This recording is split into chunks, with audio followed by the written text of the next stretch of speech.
बरेच दिवस गाडीवर प्रवास वगैरे करून माझी मान फार दुखायची, सूज यायची पाठीमागे, मान वळवता येत नसायची, बेल्ट लावा लागायचा, चक्कर यायची. प्रवास केल्यानंतर चक्कर येणं, मान वळवता न येणं, असा मला भयंकर त्रास होता गेले 5-6 वर्षापासून. मी बऱ्याच ठिकाणी उपचारही घेतले.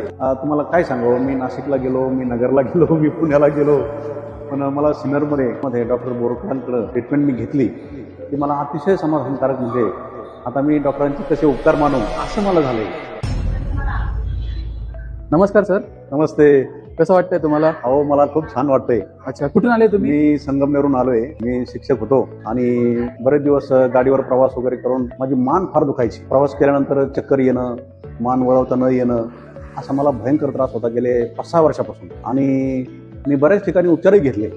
पण मला इथं सिन्नरमध्ये डॉक्टर बोरकरांकडे जो ट्रीटमेंट मी घेतली ती मला अतिशय समाधानकारक. तुम्हाला कसला त्रास होता? मला मानेला म्हणजे सूज यायची पाठीमागे. लवकर जर आलो असतो तर मी लवकर बरा झाला. तसा मी फार वर्ष हा त्रास सहन केला, पण योगायोगाने माझं नशीब चांगलं म्हणून मी डॉक्टर बोरकरांकडे आलो. प्रत्यक्ष अगोदर त्यांना भेटलो होतो एक 4-5 दिवसापूर्वी, आणि त्यांना म्हटलं की मला असा त्रास आहे. ते म्हणजे सर केव्हाही या. मी त्यांना एक फोन केला, डॉक्टर मला आज तुमच्याकडे यायचं आहे, मला ट्रीटमेंट घ्यायची. म्हणे या सर. मग मी दुपारी साधारणतः 1:30-2च्या दरम्यान आलो आणि जवळजवळ 1 तास 1.5 तास माझी ट्रीटमेंट, मसाज, बरंचसं काय काय करता येते.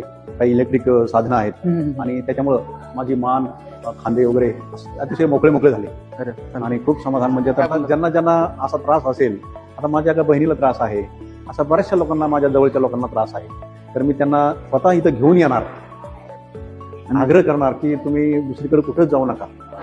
आता मी तुम्हाला काय सांगावं, मी नाशिकला गेलो, मी नगरला गेलो, मी पुण्याला गेलो, पण मला सिन्नरमध्ये अतिशय समाधानकारक असे उपचार वाटले. आणि आज मी फर्स्ट टाइम हे केलेलं आहे ना, आजची ट्रीटमेंट माझी ही पहिल्यांदाच झालेली आहे. म्हणजे मी असं 100% रिलीफ वाटतंय. आताच मला असं वाटतंय की मी 100% ओके झालोय. ठीक आहे, खूप छान, धन्यवाद.